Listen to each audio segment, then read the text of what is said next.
Hello everyone, আসসালামু আলাইকুম। Easy speaking কোর্সের ৩ নাম্বার ক্লাসে আপনাদের স্বাগতম।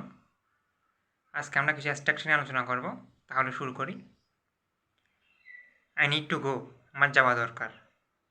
আই নিড টু প্লে, আমার খেলা দরকার। আই নিড টু ইট, আমার খাওয়া দরকার। আই নিড টু সি, আমার দেখা দরকার। নিড টুটা ঠিক থাকবে, এরপর আমরা ভার্ব চেঞ্জ করব, যেমন গো, ইট, প্লে, সি। তারপর দ্বিতীয় নম্বরটা হচ্ছে আই ওয়ান্ট টু গো, আমি যেতে চাই। আই ওয়ান্ট টু প্লে, আমি খেলতে চাই। আই ওয়ান্ট টু সি, আমি দেখতে চাই। ওয়ান টুটা ঠিক থাকবে, এরপর আমরা ভার্ব চেঞ্জ করব। আই শুড হ্যাভ গন, আমার যাওয়া উচিত ছিল। আই শুড হ্যাভ ইটেন, আমার খাওয়া উচিত ছিল। আই শুড হ্যাভ প্লেড, আমার খেলা উচিত ছিল। ইউ শুড হ্যাভ লার্নড, তোমার শেখা উচিত ছিল। শুড হ্যাভ ঠিক থাকবে, এরপর আমরা ভার্বের বিতিরি বসাবো। আই হ্যাভ টু গো, আমাকে যেতে হবে।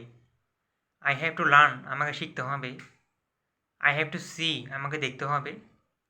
আই হ্যাভ টু প্লে, আমাকে খেলতে হবে। আই হ্যাভ টু টেক, আমাকে নিতে হবে। তাহলে হ্যাভ টুটা ঠিক থাকবে, এরপর আমরা ভার্ব চেঞ্জ করব। আই হ্যাভ গন, আমি গিয়েছি। আই হ্যাভ লার্ন, আমি শিখেছি।